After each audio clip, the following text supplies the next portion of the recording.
హరివంశము శ్రీ గణపతి సచ్చిదానంద స్వామీజీ. ఉగ్రసేన పట్టాభిషేకం. ఇంతలో రాణులకు తగిన అలంకారాలలో ఉన్న రాజశ్రీలు వందల మంది బోరు బోరున ఏడుస్తూ పరుగు పరుగున వచ్చి కంసుడి శరీరం మీద పడి దీనాతి దీనంగా రకరకాలుగా విలిపించసాగారు.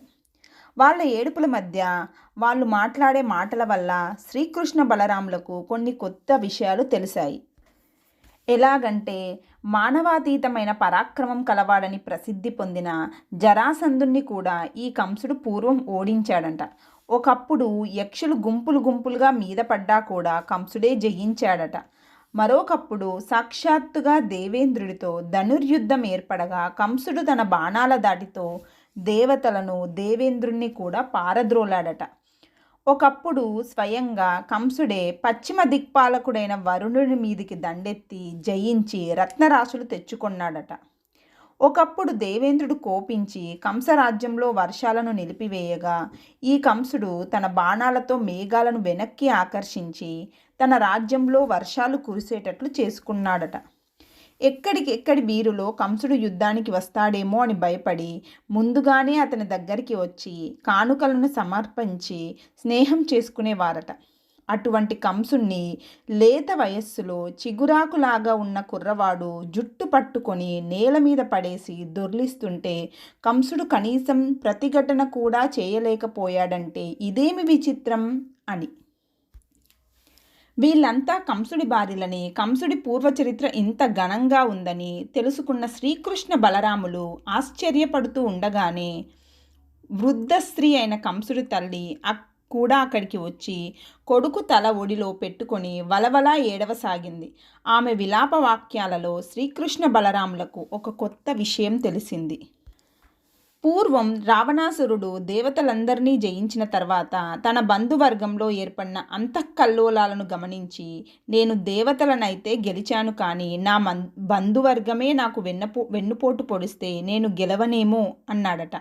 ఓ కంస, నా పుత్ర, నీకిప్పుడు అలాంటి గతే పట్టింది. నువ్వు దేవతలందరినీ జయించావు, కానీ నీ యదువంశం వాడే నిన్ను చంపేశాడు అని. ఇలా కంసమాత రోధిస్తూ ఉండగానే వృద్ధుడై నీరసంగా ఉన్న కంసుడి తండ్రి ఉగ్రసేనుడు అక్కడికి వచ్చాడు. ఆయన్ని చూడగానే కంసమాత మరింత బిగ్గరగా రోధిస్తూ ఇలా అంది. ఓ పవిత్రుడా, ఓ మహారాజా, ఎన్ని దుష్కృత్యాలు చేసినా ఇతను మన పిల్లవాడు. మనలనే సూటిగా కారాగారంలో బంధించాడు. అయినా ఇవాళ దేవేంద్రుడి వజ్రపు దెబ్బతో కూలిపోయిన పర్వతంలాగా నేల మీద పడి ఉన్నాడు. మహారాజా, రాజ్యాలు, వీరభోజ్యాలు, మన పుత్రుడు మనకంటే వీరుడై మన నుంచి రాజ్యం లాగేసుకున్నాడు. వాడికంటే మహావీరుడైన శ్రీకృష్ణుడనే పసివాడు వాడి రాజ్యాన్ని తన బలాపరాక్రమాలతో బహిరంగంగానే లాగేసుకున్నాడు. ఇప్పుడు శ్రీకృష్ణుడే రాజు. మీరు వృద్ధులైనా సరే, ఓపిక లేకపోయినా సరే ఆ కృష్ణుడి దగ్గరికి వెళ్ళి వైరాలన్నీ మరణం దాకానే కదా, మరణించాక ఇక వైరాలెందుకు, మా పిల్లవాడికి మేము అంతిమ సంస్కారాలు చేసుకుంటాము, అనుమతించు అని ప్రార్థించు అని వృద్ధమాత మళ్ళీ రకరకాలుగా విలిపించసాగింది. వృద్ధుడైన ఉగ్రసేనుడు మెల్లిగా ఓపిక తెచ్చుకొని లేచి నిలబడి బరువుగా నిట్టారుస్తూ శ్రీకృష్ణుడి దగ్గరికి వెళ్ళి మౌనంగా నిలబడిపోయాడు. ఈ అనుహిత పరిణామాలకు శ్రీకృష్ణుడు కొంచెం బిత్తరపోయాడు. అతను తన చుట్టూ ఉన్న తన వంశం వారందరినీ పరికించి చూసి మెల్లగా ఇలా అన్నాడు. అయ్యో, నేను చాలా క్రూరమైన పని చేశాను. నా పని వల్ల ఇంత వందల మంది రాజశ్రీలు విలపిస్తున్నారు. వృద్ధ మాతాపితలు బోరుమంటున్నారు. కానీ ఏం చేసేది, ఈ కంసుడు చేసిన పాపాలకు అంతే లేదు. సాధు పురుషులకు, సద్బోధులకు, పెద్దల మంచి మాటలకు లొంగని దుర్మార్గులను సంహరించటమే శ్రేష్టమని ధర్మశాస్త్రాలు ఆదేశిస్తున్నాయి. అందువల్ల నేను చేసిన పని ధర్మసమ్మతమే అని మీరందరూ గ్రహించండి. ఇది మీకు సమ్మతమైతే పెద్దలైన మీరు ముందుకు వచ్చి విలపిస్తున్న ఈ రాజపత్నులకు, ఇతర రాజబంధువులకు మంచి మాటలు చెప్పి ఓదార్చండి అని. అప్పుడు శ్రీకృష్ణుడి సౌమ్య వాక్యాలు విన్న ఉగ్రసేనుడు కొంచెం తేరుకొని శ్రీకృష్ణుడికి మరింత దగ్గరగా వచ్చి బొంగురుపోయిన గొంతుతో కొంచెం తోట్రుపడుతూ ఇలా అన్నాడు. శ్రీకృష్ణ, నువ్వు స్వతంత్రించి నా పుత్రుణ్ణి చంపలేదు. మావాడు చేసిన పనికి ప్రతీకారంగా నువ్వు ఆ పని చేశావు. దీనితో నీ కీర్తి దశ దిశలా వ్యాపించింది. యదువంశంలో మీ వృష్ణి వంశశాఖ కీర్తిని నువ్వు పెంచావు. ఇక మధురా రాజ్యంలోనూ సామంతులంతా నిన్నే సేవిస్తారు. మంత్రులు, సేనానాయకులు, పురోహితులు మొదలైన రాజశ్రేష్ఠులంతా నీకే నమస్కరిస్తారు. ఈ రాజ్యం, దీని ఐశ్వర్యం, దీని సైన్యం అంతా నీకు స్వాధీనమైంది. ఇప్పటి వరకు ఏ అధికారులు అధికారంలో ఉన్నారో వారంతా ఇక నుంచి నీ దయను బట్టి పదవులలో ఉంటారు. నీ దయను బట్టి వేతనాలు అందుకుంటారు. శ్రీకృష్ణ, ఇక నుంచి ఈ రాజ్యాధికారం నీదే. ఇక యదువంశ శాఖలు అన్నింటికీ నీవే అధిపతివి, నీవే గతివి, పతివి.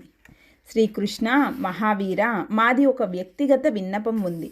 నీ రాజ్యంలో మరణించిన ఈ కంస మహారాజుకి అంతిమ సంస్కారం జరగవలసి ఉంది. ఆ పని మా చేతుల మీదుగా చేసుకోగలిగితే జ్ఞాతులుగా, తల్లిదండ్రులుగా మా రుణం మేము తీర్చుకున్న వాళ్ళం అవుతాము. మరణించిన కంసుడికి కూడా ఎంతో కొంత ఉత్తమ గతి లభిస్తుంది. ఇదే మా విన్నపం, ఇక నీ చిత్తం అని. శ్రీకృష్ణుడి ముఖంలో ఆశ్చర్యం తాండవించింది. అతను త్వరలోనే తేరుకొని ఇలా అన్నాడు, తాతగారు, ఈ సమయానికి ఏ మాట అర్హమో ఆ మాట మీరు మాట్లాడారు. మీ పూర్వ చరిత్రకు, మీ వంశ సంస్కారానికి తగిన రీతిలో మీరు ప్రసంగించారు. జరిగిందేదో జరిగిపోయింది, దాన్ని వెనక్కి తిప్పలేము. కంసుడు మరణించినా అది రాజమరణమే. ఆ రాజగౌరవాలు అతనికి ఎల్లప్పుడూ ఉంటాయి. తాతగారు, మీ వంశం గొప్పది, మీ విద్య మరింత గొప్పది, మీ వివేకం అంతకన్నా గొప్పది. అలాంటి మీకు విధిని దాటడం ఎవరికైనా అశక్యమే అనే విషయం తెలియదా? ఈ కంసుడు తను చేసిన కర్మనే తను అనుభవిస్తున్నాడు. మృత్యువుకి ఆధీనం కానివారు ఎవరున్నారు? సాక్షాత్తుగా దిక్పాలకులతో సహా అందరూ కాలపాశానికి కట్టుబడ్డవారే.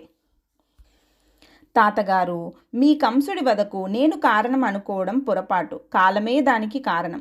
కాలానికి తోడు ఎవరు చేసుకున్న కర్మ వారికి ఫలితం అందించక మానదు. మహారాజా, నేను చెప్పేది జాగ్రత్తగా వినండి. నాకు రాజ్యంతో పని లేదు. నేను రాజుని కావాలని పూర్వము కోరుకోలేదు, ఇప్పుడు కోరుకోవటం లేదు. నేను మీ కంసుని రాజ్యం కోసం సంహరించలేదు. మీ కంసుడు మన వంశానికే ఒక 6వ వేలులాగా, ఒక వికటమైన అవయవంలాగా పెరిగిపోయి లోకానికి కంటకుడిలాగా తయారయ్యాడు. మన వంశానికి అపకీర్తి తెచ్చిపెట్టాడు. అందుకనే లోకపీడా నివారణార్థం, వంశకీర్తి వివర్ధనార్థం నేను కంసుని సంహరించవలసి వచ్చింది. నేను గోవులను తోలుకుంటూ, గోవులతో ఆడుకుంటూ ఉండే గోపాలకుడిగా, వనవాసిగా మీ మధురా నగరానికి వచ్చాను. ఇక మీదట కూడా అలా వనవాసిగానే ఉంటాను. నేను సత్యం మీద ఒట్టేసి చెబుతున్నాను. ఒకసారి కాదు, 100 సార్లు చెబుతున్నాను, నాకు రాజ్యంతో పని లేదు. ఇది నా విజ్ఞాపన. దీనిని మీరు అంగీకరించాలి, తప్పదు. ఇప్పుడు ఉన్న యాదవ వంశ శాఖలన్నిటిలోనూ మీరే అగ్రగణ్యులు, మీరే ప్రభువులు, మీరే నాకు పూజ్యులు. కనుక నేను మీకే రాజ్య పట్టాభిషేకం చేస్తాను. రాజధర్మశాస్త్ర ప్రకారం రాజ్యం రాజు లేకుండా ఒక గడియ కూడా ఉండరాదు. కనుక మీకు తక్షణమే తాత్కాలిక రాజ్య పట్టాభిషేకం చేస్తాను. ముందు మీరు మహారాజై తర్వాత పాత రాజుకు చేయవలసిన అంతిమ సంస్కారాలన్నింటినీ చేయండి. మీకు నా మీద ఏమాత్రం ప్రేమ ఉన్నా రెండో మాట చెప్పకుండా దీనిని అంగీకరించండి అని. 16 ఏళ్ళు కూడా నిండని పసివాడై ఉండి కూడా ఇంత అద్భుతంగా ప్రసంగిస్తున్న శ్రీకృష్ణుడి మాటలు విని వృద్ధుడైన ఉగ్రసేనుడు మారు మాట్లాడలేక మౌనంగా తలవంచుకొని ఉండిపోయాడు. శ్రీకృష్ణుడు ఆ వృద్ధుడి చెయ్యి పట్టుకొని కంసుడి సింహాసనంలో కూర్చోబెట్టి కంసుడి కిరీటాన్ని ఉగ్రసేనుడి శిరస్సుకి అలంకరించి ఇతర యదువీరుల అనుమతితో అప్పటికప్పుడు చిన్న పట్టాభిషేకం చేసేశాడు. ఆ తర్వాత ఉగ్రసేనుడు ఇతర వంశశ్రేష్ఠులతో కలిసి బాలుడైన శ్రీకృష్ణుని కూడా వెంట పెట్టుకొని కంసుణ్ణి, అతని సోదరుడైన సునాముణ్ణి కూడా రాజలాంఛనాలతో యమునా తీరానికి తీసుకువెళ్ళి అక్కడ శాస్త్రోక్తంగా అంతిమ సంస్కారాలన్నీ జరిపించాడు. వారిద్దరి ఉత్తమగతి కోసం 10 కోట్ల గోవులను, బంగారు కాసులను, రత్నాలను, వస్త్రాలను, ఇతర మహాదానాలను చేశాడు. శ్రీకృష్ణ బలరాముల విద్యాభ్యాసం. ఉగ్రసేనుడి రాజత్వంలో మధురా రాజ్యం ధర్మబద్ధంగా సాగిపోతుంది. శ్రీకృష్ణ బలరాములు కూడా ఆ నగరంలోనే ఉండిపోయారు. అప్పటికి వారిద్దరికీ సుమారుగా 16 సంవత్సరాల వయసు వచ్చి యవ్వన ప్రారంభ దశలో పరమ మనోహరంగా ప్రకాశిస్తూ ఏ బాధ్యతలు లేకుండా మధురానగర వీధుల్లో యథేచ్ఛగా సంచరించసాగారు. వసుదేవుడు తన పిల్లలిద్దరికీ ఇంకా ఉపనయనం కాలేదని, విద్యాభ్యాసం ఇంకా జరగలేదని బాధపడుతున్నాడని గమనించిన శ్రీకృష్ణ బలరాములు పెద్దల అనుమతితో కాశీక్షేత్రానికి వెళ్ళి అక్కడ మహాగురువుగా ప్రసిద్ధి పొంది ఉన్న సాందీపని మహర్షిని గురువుగా స్వీకరించారు.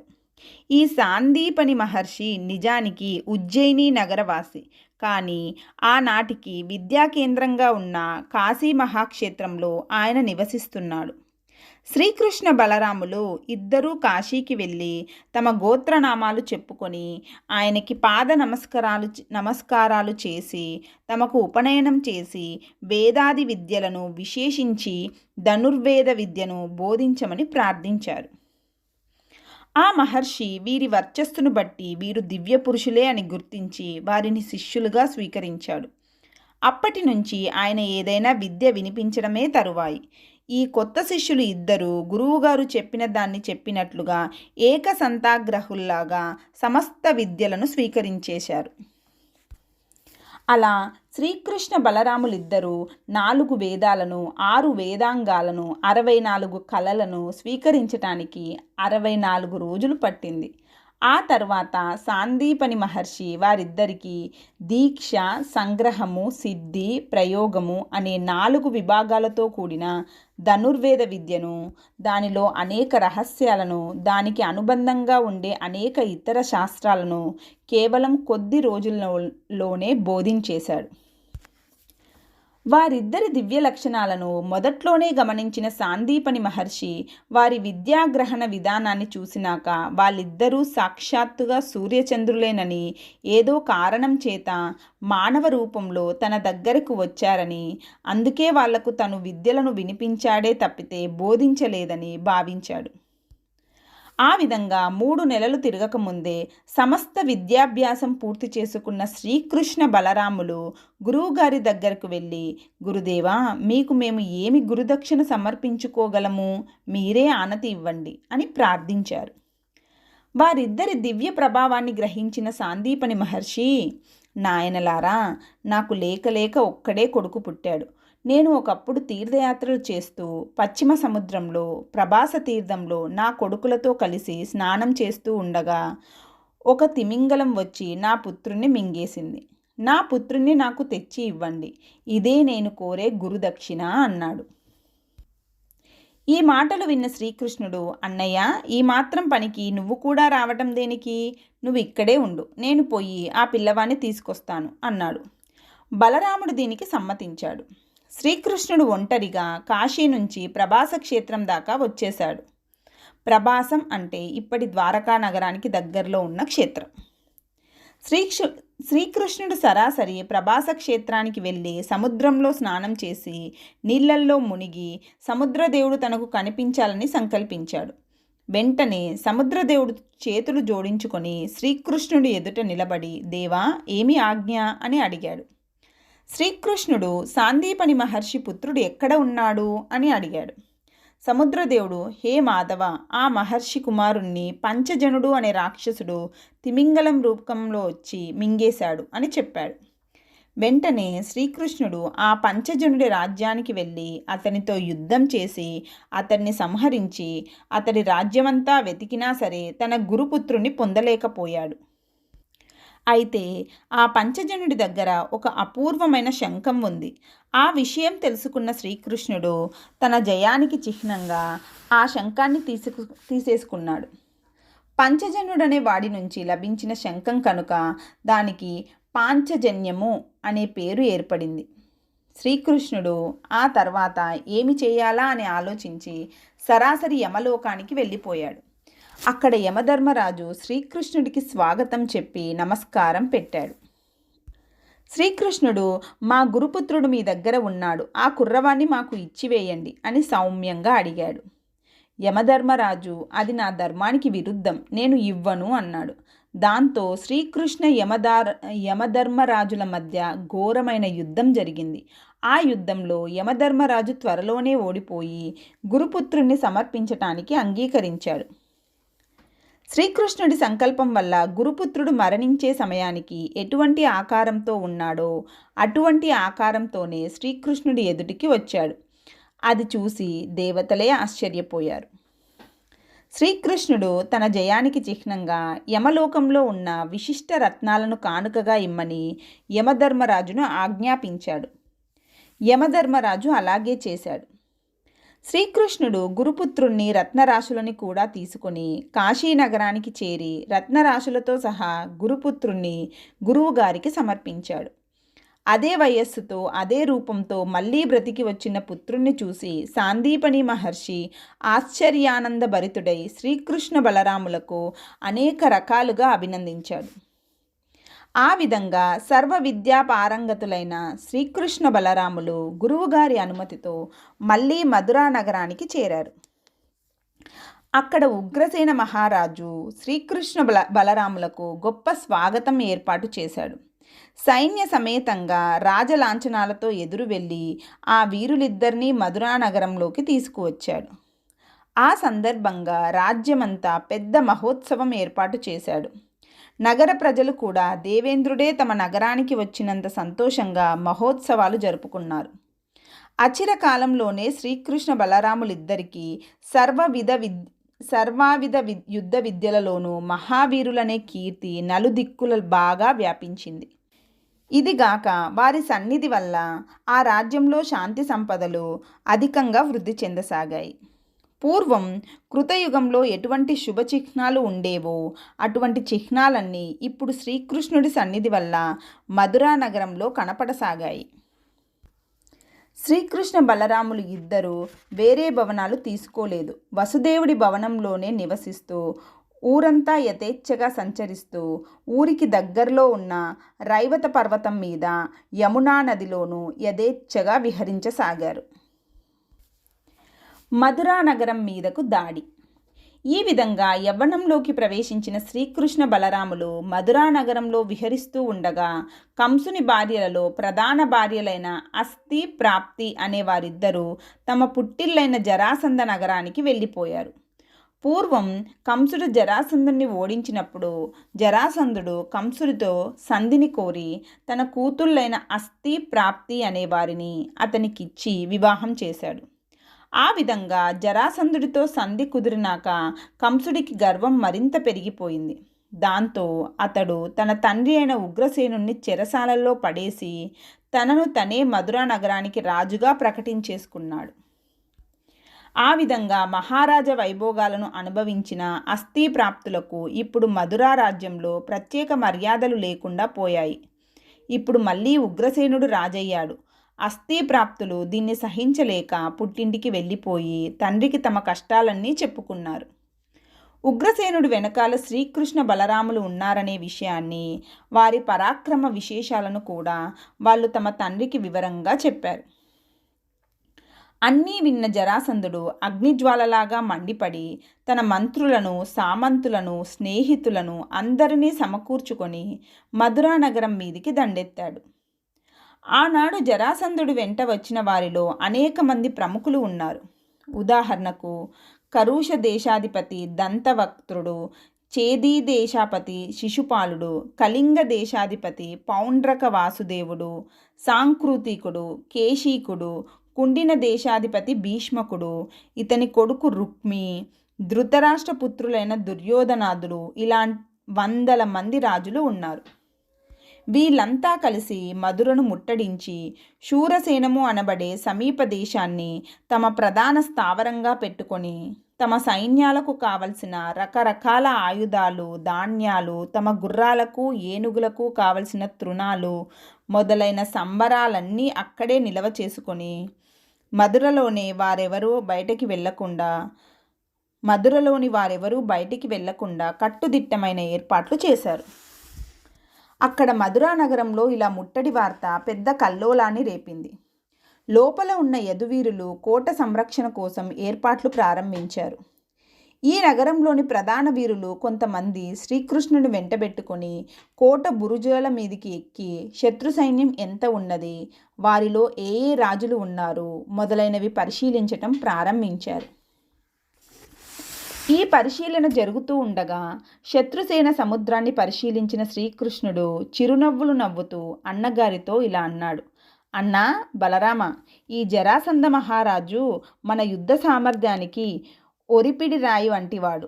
మనకు ప్రప్రథమ యుద్ధతిథి. ఈ రాజులంతా సరైన సమయానికే వచ్చారు. దేవతలు తమ కార్యసిద్ధి కోసం తొందరపడుతున్నారు. అందుకే వీరందరూ ఇంత త్వరగా యుద్ధానికి వచ్చేశారు. ఈ యుద్ధంలో తక్కిన వీరులంతా తలో పక్కకు వెళ్ళినా మనం ఇద్దరం కలిసే ఉందాము అని. ఇక్కడ యాదవ వీరులు ఇలా శత్రుబల పరిశీలన జరుపుతూ ఉండగా అక్కడ జరాసంధుడు తన సామంతులైన ప్రధాన రాజులందరినీ సమావేశపరిచి వారికి యుద్ధ సంబంధమైన ఆజ్ఞలను జారీ చేయటానికి సిద్ధపడ్డాడు. కానీ సైనికులు గోలలో ఆ మాటలు ఎవరికీ వినిపించటం లేదు. అందువల్ల కొంతమంది వృద్ధ సైనికులు లాఠీలు చేత పట్టుకొని గుర్రాలు ఎక్కి తమ సేనాల బారుల్లో గిరగిరా తిరుగుతూ నిశ్శబ్దం నిశ్శబ్దం అంటూ హెచ్చరికలు జారీ చేశారు. దాంతో సముద్రఘోష ఆగిపోయినట్లుగా సేనఘోష ఒక్కసారిగా ఆగిపోయి అక్కడ నిశ్శబ్దం తాండవిచ్చింది. అప్పుడు జరాసంధ చక్రవర్తి గంభీర స్వరంతో ఇలా ప్రసంగించసాగాడు. ఓ మహారాజులారా, సేనాపతులారా, సైనికులారా, ఇప్పుడు మనమందరం మధురా నగరానికి 4 ప్రక్కల ఏకకాలంలో ముట్టడి చేయాలి. మన దగ్గర రథాలు, అశ్వాలు, గజాలు, కాలుబంట్లు అనే 4 రకాల సైన్యాలు సుపన్నంగా ఉన్నాయి.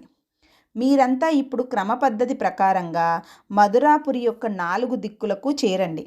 4 పక్కల రాళ్లను విసిరి కోట గోడలను కూల్చివేసి శతఘ్ని యంత్రాలను తగిన ప్రదేశాలలో పటిష్టంగా ఏర్పాటు చేసుకోండి. చేతులతో ధరించే ఆయుధాలను, శత్రువుల మీదికి విసిరివేసే ఆయుధాలను బల్ల మీద, రథాల మీద సిద్ధం చేసుకోండి. మనం కోటగోడ దగ్గరకు చేరాక అవసరమైతే కోట గోడలను త్రవ్వేందుకు వీలుగా పలుగులు, పారలు మొదలైన పనిముట్లను దగ్గర ఉంచుకోండి. దాడి ఇవాళే ప్రారంభమవుతుంది. కోట లోపల శ్రీకృష్ణ బలరాములనే 2 గర్విష్ఠులైన మహావీరులు ఉన్నారు. నేను వాళ్ళిద్దరినీ సంహరించేదాకా ఈ ముట్టడి ఆగటానికి వీలు లేదు. ఆయా రాజులు ఎప్పటికప్పుడు నా ఆజ్ఞలను అందుకొని దానికి తగ్గట్టుగా తమ సైన్యాన్ని క్రమశిక్షణ ప్రకారంగా నడిపించుకోవాలి. ఇక ఎవరెవరు ఏ దిక్కుకు వెళ్ళాలో చెబుతాను, జాగ్రత్తగా వినండి. మద్రరాజు శల్యుడు, కళింగరాజు కృతాయువు, కరుషరాజు దంతభక్తుడు మొదలైన వారు కోటకు పశ్చిమ భాగానికి వెళ్ళాలి. విదర్భరాజు సోమకుడు, భోజరాజు రుక్మి మొదలైన వారు కోటకు ఉత్తర భాగానికి చేరాలి. శకుని పుత్రుడైన ఉలూకుడు, అంశుమంతుడి పుత్రుడైన ఏకలవ్యుడు, విదిశరాజు వామదేవుడు మొదలైన వారు కోట తూర్పు భాగానికి వెళ్ళాలి. నేను చేదీరాజైన శిశుపాలుడు, మహావీరుడైన దరదుడు మొదలైన వారంతా కోట దక్షిణ భాగానికి చేరుతాము. ఈ విధంగా కోటను 4 ప్రక్కలా చుట్టుముట్టినాక అందరూ ఒకేసారి కోట మీదకి విరుచుకుపడాలి. ఈ యుద్ధం మామూలు యుద్ధం కాదు. ఏదో రాజును గెలిచామంటే సరిపోదు. మధురా నగరం మొత్తం నేలపాలైపోవాలి. ఇదే నా ఆజ్ఞ అని జరాసంధుడు వీరావేశంతో చేసిన ఈ ప్రసంగానికి సేన సముద్రంలో ఉత్సాహం మరోసారి పెళ్ళుబీకింది. కోట లోపల యాదవ సైన్యం యొక్క సంఖ్య చాలా తక్కువగా ఉంది. బయట జరాసంధుడి సైన్యం మహాసముద్రంలాగా ఉంది. అయినా సరే శ్రీకృష్ణుడి నాయకత్వంలో యదువీరులు నిర్భయంగా ఉండి తమ సైన్యాన్ని వ్యూహాలుగా ఏర్పాటు చేసుకొని ఎదురుదాడికి సిద్ధమయ్యారు. జరాసంధుడు కోటకు దక్షిణ భాగాన ఉన్నాడని గమనించిన శ్రీకృష్ణ బలరాములు ఇద్దరూ కోట దాటి అటువైపే యుద్ధరంగంలోకి సింహ కిషోరాల్లాగా దూకేశారు. 2 రథాల మీద పూర్ణ కవచదారులై శ్రీకృష్ణ బలరాములు యుద్ధరంగ ప్రవేశం చేసేసరికి వారి కాంతికి జరాసంధ సైన్యం ఒక్కసారిగా బెదిరి ఒళ్ళు జలజరించేటట్లయి మళ్ళీ సర్దుకుంది. ఇటు యాదవ వీరులలో యుద్ధావేశం ఉవ్వెత్తున పొంగింది. యుద్ధరంగంలో శ్రీకృష్ణ బలరాములు విజృంభించి సంచరిస్తుంటే సింహాన్ని చూసిన జింకల్లాగా ఎదుటి వీరులు వెనక్కి పరుగులు తీయసాగారు. అయినా కూడా ఎదుటివారి దగ్గర ఆయుధ సంపద అపారంగా ఉంది. శ్రీకృష్ణ బలరాముల దగ్గర ఆయుధాలు తక్కువ సంఖ్యలో ఉన్నాయి. ఉన్న ఆయుధాల సారం కూడా తక్కువగా కనిపిస్తుంది. దాంతో అన్నదమ్ములిద్దరికీ కూడా ఒకేసారి ఒక ఆలోచన వచ్చింది. మా పురాతన ఆయుధాలు మా చేతుల్లోకి వచ్చుగాక అని. తక్షణమే దివ్యమైన ఆయుధాలు కొన్ని బలరామకృష్ణుల ముందర ఆకాశం నుంచి క్రిందపడ్డాయి. ఆ ఆయుధాలు కింద పడుతుంటే మామూలు లోహ ఆయుధాలలాగా లేవు. ఆయుధ దేవతలే దిగి వచ్చినట్లుగా ఉంది. అలా వచ్చిన ఆయుధాలలో మొదటిది సంవర్తకము అనే నాగలి. అది క్రిందికి దిగుతూ ఉండగానే బలరాముడు తన కుడి చేతితో ఒడిసి పట్టుకున్నాడు. దానికి వెనువెంటనే సౌనందము అనే పేరు గల రోకలి ఆయుధము క్రిందికి దిగింది. దీన్ని బలరాముడు తన ఎడమ చేత్తో పట్టుకున్నాడు. దాని తర్వాత శార్జ్ఞము అనే దివ్య ధనస్సు క్రిందికి దిగింది. దాన్ని శ్రీకృష్ణుడు కుడి చేత్తో ఒడిసి పట్టేసుకున్నాడు. ఇంతలో కౌమోదకి అనే భయంకరమైన గద క్రిందికి దిగింది. దాన్ని శ్రీకృష్ణుడు తన ఎడమ చేత్తో పట్టుకున్నాడు. ఈ 4 దివ్యాయుధాలు చేతుల్లోకి వచ్చేసరికి శ్రీకృష్ణ బలరాములు ఇద్దరూ దేవతామూర్తుల్లాగా వెలిగిపోయారు. వారిద్దరూ సంతోషంగా ఒకరినొకరు చూసుకొని మరింత దూకుడుగా యుద్ధరంగంలో విజృంభించారు. బలరాముడు తన నాగలితో శత్రువుల రథాలను, ఏనుగులను గుచ్చి దూది పింజల్లాగా ఆకాశంలోకి ఎత్తేసి తన ఎడమ చేతిలోని ముసలాయుధంతో ఆ రథాలను, ఏనుగులను, వాటి మీద వీరులను నుగ్గు చేసి పారేస్తున్నాడు. ఆ దాటికి తట్టుకోలేక జరాసంధ పక్షీయులైన రాజులు బలరాముడి వెన్ను చూపి పరుగెత్తుతూ జరాసంధుడి వెనకాలకి చేరారు. జరాసంధుడు వాళ్ళ పిరికితనాన్ని చూసి, చీచీ, ఇదేనా మీ పరాక్రమం? యుద్ధరంగంలో క్షత్రియ వీరులు వెనక్కు పరిగెత్తితే అది భ్రూణ హత్యతో సమానమైన పాపమని మీకు తెలియదా? సరేలే, మీరు ప్రక్కన ప్రేక్షకుల్లాగా పడి ఉండండి. నేనే ముందుకు దూకి ఆ శ్రీకృష్ణ బలరాముల ఇద్దరిని యమపురికి పంపించి చూపిస్తాను అంటూ మహోగ్రుడై బలరాముడి మీదికి దూకాడు. ఇంతలో శ్రీకృష్ణుడు తన రథంతో వేగంగా ముందుకు వచ్చి జరాసంధుడి మీదికి బాణాలు కురిపించేశాడు. ఆ దాటిలో జరాసంధుడి గుర్రాలు నేలకూలాయి. జరాసంధుడు గొప్ప సంకటంలో పడ్డాడు. ఇది గమనించిన చిత్రసేనుడు అనే రాజు, అతని సేనాపతి అయిన కౌశికుడు అనే వీరుడు జరాసంధుడికి అండగా నిలబడి శ్రీకృష్ణుడి మీదికి బలరాముడి మీదికి కూడా బాణాలు కురిపించారు. ఈలోగా బలరాముడు కౌశికుడి ధనస్సును విరిచేశాడు. ఇంతలో జరాసంధుడు కోలుకొని మరో రథం ఎక్కి బలరాముడి మీదికి విరుచుకుపడ్డాడు. బలరాముడు వెంటనే ఒక గద తీసుకొని జరాసంధుడి రథపు గుర్రాలను నేల కూల్చేశాడు. దాంతో జరాసంధుడు ఒక గద తీసుకొని బలరాముడి మీదికి ఉరికేశాడు. బలరాముడు తన రోకలి ఆయుధం తీసుకొని ఎదురుదాడి చేశాడు. ఇదే సమయంలో కోటకు మిగిలిన 3 దిక్కుల్లోనూ కూడా ఘోర యుద్ధం కొనసాగింది. బలరాముడు జరాసంధుడి మీదికి విరుచుకుపడ్డప్పుడల్లా జరాసంధుడి అనుయాయులలో ఎవరో ఒకరు ఏనుగులతోనో గుర్రాలతోనో అడ్డంగా దూకి జరాసంధుడికి అండగా నిలుస్తున్నారు. బలరాముడు ఒంటరిగా పోరాడుతున్నాడు. ఈ విధంగా 27 రోజుల యుద్ధం జరిగింది. 27వ రోజున జరాసంధ బలరాములు ఇద్దరూ సరాసరి ఒకరికొకరు ఎదురుపడి గదాయుద్ధంలోకి ప్రవేశించారు. మరో ప్రక్క శ్రీకృష్ణుడు రుక్మి మొదలైన వీరులతో బాణయుద్ధం చేస్తున్నాడు. ఒక దశలో జరాసంధ బలరాముల గదాయుద్ధం ఏ స్థాయికి చేరిందంటే ఆకాశంలో గంధర్వాది దేవతాగణాలు గుమికూడి ఆ యుద్ధాన్ని పరిశీలించసాగారు. ఇటు నేల మీద వీరుల్లో కూడా చాలామంది బలరామ జరాసంధుల గదాయుద్ధ నైపుణ్యానికి ఆశ్చర్యపోతూ తమ యుద్ధాలను ఆపి వారి యుద్ధాన్ని పరికించసాగారు.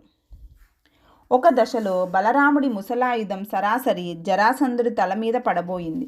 అది పడి ఉంటే జరాసంధుడి శిరస్సు 1000 ముక్కలై ఉండేది.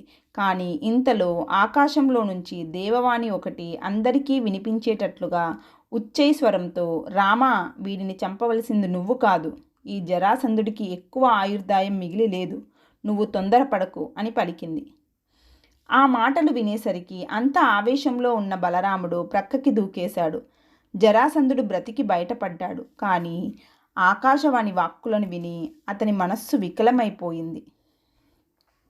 ఈలోగా ఈ పక్షంలోనూ ఆ పక్షంలోనూ ఉన్న వృద్ధ వీరులు అక్కడికి చేరి బలరామ జరాసంధుల యుద్ధాన్ని ఆపేశారు. ఈలోగా సూర్యాస్తమయం అయిపోయింది. జరాసంధుడు వికల మనస్కుడై తన సైనికులందరినీ వెనక్కి మరలి పొమ్మని ఆజ్ఞాపించేశాడు. అలా శత్రు సైన్యాలు ఉపసంహరించడం ప్రారంభించేసరికి శ్రీకృష్ణ బలరాముల చేతులలో ఉన్న దివ్యాయుధాలు మళ్ళీ ఆకాశంలోకి వెళ్ళి మాయమైపోయాయి. జరాసంధుడిది 20 అక్షోహిణుల సైన్యం. దానితో పోలిస్తే యాదవుల సైన్యం చాలా చిన్నది. అయినా సరే శ్రీకృష్ణ బలరాముల యొక్క బలం వల్ల యాదవులే గెలిచినట్లయింది. కానీ యాదవులు శత్రువుల వెంటపడి తరమకుండా శత్రువులు పారిపోయిందే చాలనుకొని కోట లోపలికి వచ్చేశారు. శ్రీకృష్ణ బలరాములు ఇద్దరూ మధురా నగరంలో మామూలుగా నివసించసాగారు. వెనక్కి వెళ్ళిన మగధ దేశాధిపతి జరాసంధుడు మౌనంగా ఉండిపోదామనుకున్నాడు. కానీ అతని కూతుళ్ళు, కంసుడి భార్యలు అతన్ని ఊరుకోనివ్వలేదు. యుద్ధం చేసి తీరవలసిందే అని కాళ్ళ కింద నిప్పులు పోసినట్లుగా పోరు పెట్టసాగారు. అందువల్ల జరాసంధుడు మళ్ళీ సైన్యాన్ని పోగు చేసుకొని మధురా మీదికి మళ్ళీ దాడి చేశాడు. మళ్ళీ శ్రీకృష్ణ బలరాములు విజృంభించారు. యాదవుల సైన్యం చిన్నదైనా మళ్ళీ జరాసంధుడే ఓడిపోయాడు. కానీ యాదవులు జరాసంధుని చంపలేకపోయారు. జరాసంధుడు శ్రీకృష్ణ బలరాములను చంపలేకపోయాడు. రెండోసారి ఓడిపోయిన జరాసంధుడు పట్టుదల తగ్గలేదు. ఇలా అతను 17 సార్లు మధుర మీదికి దండెత్తి 17 సార్లు ఓడిపోయి పారిపోయాడు.